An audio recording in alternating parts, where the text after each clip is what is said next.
l'électricité.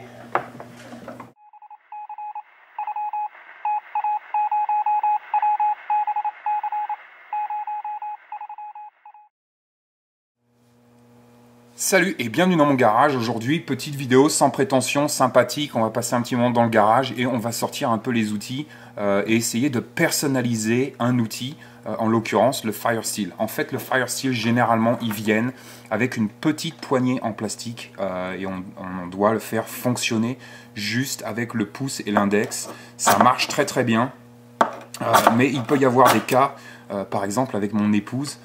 En fait, elle a du mal à faire fonctionner le Fire Steel tout simplement parce qu'elle a des mains beaucoup plus petites que moi et un peu moins de force dans les mains, bien sûr. Et donc, parfois, elle a du mal avec le Fire Steel. Il peut être, par exemple, dans les bois, faire un petit début d'hypothermie. Le feu devient extrêmement important et on sort notre outil pour faire le feu et on s'aperçoit en fait qu'on ne l'avait jamais testé dans des conditions extrêmement dégradées, comme par exemple quand on perd la mobilité avec nos doigts. Et quand on perd tout simplement l'utilisation de nos doigts, peut-être que sortir un instrument comme celui-là, ou même tout simplement un bric-à-bic, ça peut devenir extrêmement difficile de faire fonctionner cet outil. Donc je me suis dit, autant lui faire un outil qui va être personnel, qui va être un peu plus beau que le Fire Steel tout bête. Celui-là, c'est un Light My Fire. C'est un de mes préférés, il marche très bien, mais ça reste un outil impersonnel et en plastique. Donc on a un peu personnalisé le sien et on a fait quelque chose en fait avec de la corne de cerf. Peut-être que vous êtes chasseur et que vous avez de la corne de cerf chez vous. Mais donc ça, on peut le faire aussi en bois. Ils vendent des Fire Steel avec le manche en bois qui sont très jolis. Mais qui sont bien évidemment un peu plus chers. En fait, si vous avez un peu de bois à la maison ou des bois de serre, vous pouvez faire en fait ce Fire Steel pour pas très cher, le personnaliser. Donc c'est assez sympa. Mais donc maintenant, ça lui donne en fait un manche qui est beaucoup plus agréable. Elle peut utiliser toute sa main pour tenir le Fire Steel. Et maintenant, elle arrive à faire des feux avec le Fire Steel. Donc si ça marche pour elle, ça marche pour moi, c'est l'essentiel. Donc on va commencer. Les outils que vous allez devoir utiliser, c'est un marteau. Okay. On devrait toujours utiliser le marteau, même si on n'en a pas besoin. Donc un marteau, une scie bien évidemment pour couper la corne de cerf ou votre bout de bois, des forêts. Et moi en fait j'utilise du JB Weld. Comment je vais dire, c'est un peu le duct tape de l'époxy. Donc ça marche très très bien, j'adore JB Weld, j'en ai partout. Je ne vous l'ai pas encore montré en fait et je l'utilise rarement parce que je ne sais pas si vous l'avez en Europe, peut-être que vous l'avez au Québec. Mais JB Weld, c'est génial.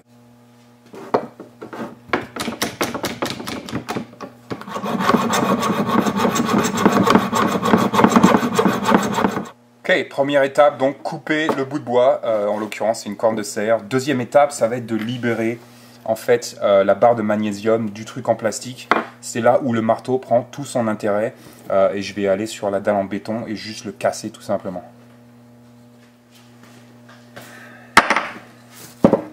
Donc voilà, on a cassé le bout en plastique, c'est aussi simple que ça. Et maintenant, on a une belle pièce de magnésium et on va pouvoir l'insérer en fait dans votre manche, dans votre nouveau manche. C'est un processus, si j'avais pas la caméra et que je le faisais sans la caméra, c'est un processus en fait qui est assez rapide.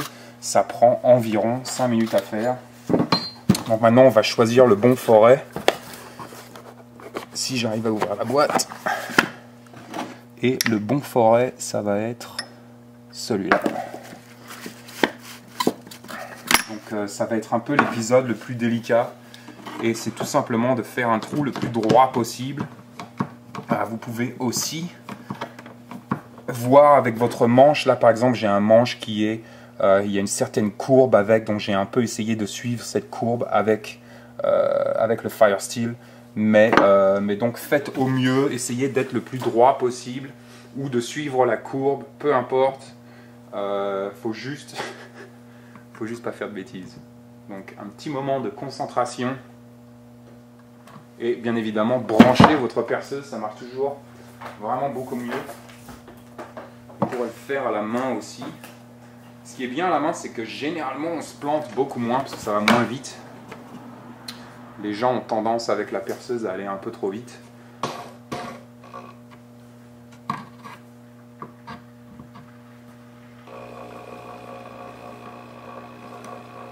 Et ça prend un peu de temps.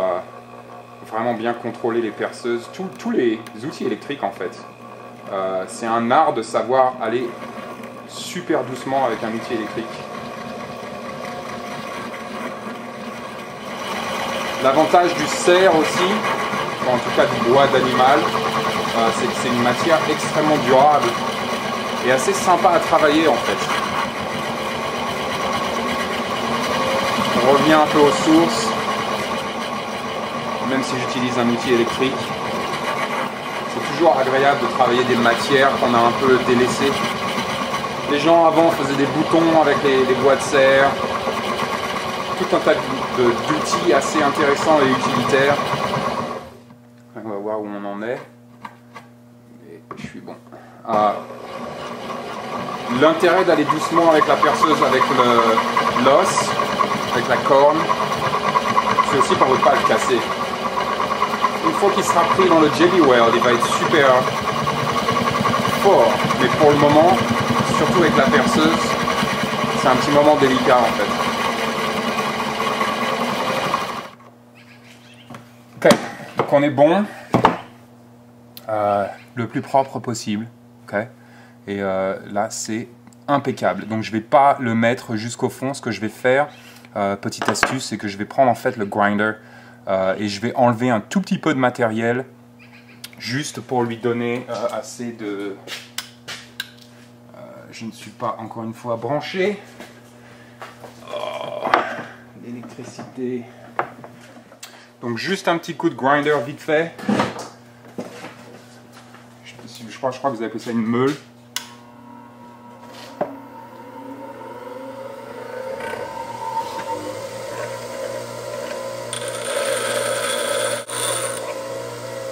Ok. Juste un petit coup rapide, c'est juste pour lui donner, pour que l'époxy en fait adhère un peu plus aussi. Et vu que je suis super juste au niveau de mon trou, ça devrait le faire sans problème et on peut déjà voir à quoi ça va ressembler. C'est un petit peu plus rustre que le plastique, moi j'aime bien quoi. Et encore une fois, si vous avez super froid aux mains, c'est assez sympa en fait d'avoir la totalité, de pouvoir prendre la totalité du manche dans la main avec le Fire Steel, et bien évidemment ça le personnalise. Donc on va juste mélanger, c'est tout simplement de l'époxy comme je l'ai dit, mais c'est de l'époxy fait pour l'acier que moi j'apprécie énormément. Donc on va le mélanger avec ça, pourquoi pas. C'est le même principe qu'un époxy, donc généralement ça vient avec 2 tubes, un petit peu de chaque tube, et ça marche très très bien. Quelque chose de très bien à avoir en fait dans la boîte à outils. On va mélanger les deux comme avec l'époxy, et je vais en mettre aussi un peu sur le Fire Steel même. Et comme je le disais, il n'y en a pas besoin de beaucoup, j'ai juste mis un petit peu d'époxy au bout et ça va faire le travail sans problème. Et là c'est la dernière manipulation.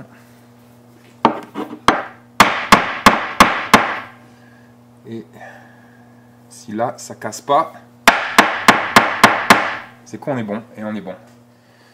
Donc voilà l'outil un peu au final. Ce qui est intéressant, bien évidemment on peut le finir, je vais le finir plus tard. Je vais juste faire un simple trou dans le manche pour, comme je l'ai fait avec le Fire Steel de mon épouse, en fait passer une lanière, ce qui peut être assez intéressant. Et bien évidemment attacher le grattoir. Le grattoir sur le truc original, la lanière est assez courte, quoi qu'il arrive, c'est bien aussi de la changer. Ça nous donne un petit peu plus de place pour gratter. Donc là j'ai mis une lanière assez longue où on peut le porter autour du cou, ou pour l'utiliser pour le gratter, c'est toujours un peu plus sympa d'avoir une lanière un peu plus longue. Et bien évidemment, ce qu'il y a d'intéressant en fait avec cet outil aussi, c'est que ça nous donne 2 outils en un. On a le Fire Steel d'un côté et un outil assez primitif de l'autre, que nos ancêtres utilisaient bien évidemment pour peut-être travailler la pierre, la construction de têtes de flèches, toutes ces choses-là, peut-être travailler le cuir. Ça nous donne un outil assez intéressant. Le bois de serre, la corne est assez solide pour faire énormément de travail, et bien évidemment, encore une fois, ça nous donne un manche qui est bien plus agréable à utiliser en tant que Fire Steel.